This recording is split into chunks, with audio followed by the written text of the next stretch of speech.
आम्ही जे वर्षानुवर्ष बोलतोय की मनुवाद्यांच्या डोक्यामधलं चातुर्वर्ण्याचं भूत कधीही जाणार नाही. जो शिकलेला असेल, जो ज्ञानी असेल, तो ब्राह्मणच असेल, हा सोलापूरकर बोलतोय. आणि तो बाबासाहेबांना ब्राह्मणही करून टाकतो. आता ह्याच्या कानाखाली जाळ काढला, म्हणजे कानशिलात वाजवली की ह्याच्यातला मनुवाद बरोबर झाला. काय गरज आहे यांना शिवाजी महाराजांबद्दल बोलायची, बाबासाहेबांबद्दल बोलायची आणि उगाच समाजामध्ये विष कालवायची. सोलापूरकर, तुम्ही जिथे असाल, तुम्ही बाबासाहेबांना अरे तुरे म्हणताय की तो ते, अरे आम्ही म्हणू तो आमचा बाप आहे. बाप तू म्हणशील का माझा बाप आहे हा? अरे तुला एवढं बोलण्याचं स्वातंत्र्य त्या बाबासाहेबांनी दिलं. गप आपले शब्द मागे घे. शिवाजी महाराजांबद्दलचे मी मागे घे आणि यांच्याबद्दलही मागे घे. नाहीतर कोणी नाही मारलं तरी चालेल, पण मी तुला जोडणार, मी तुला मारणार.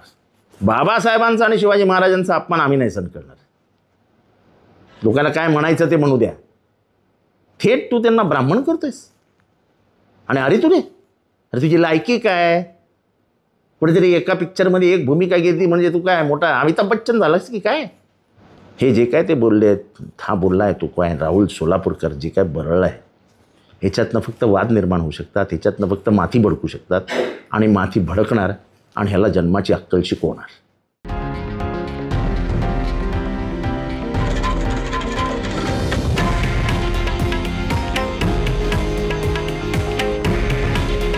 हे आहे देशातील नंबर 1 न्यूज नेटवर्क आणि आपण पाहत आहात TV9 मराठी. काळजी तुमची, हित महाराष्ट्राचं.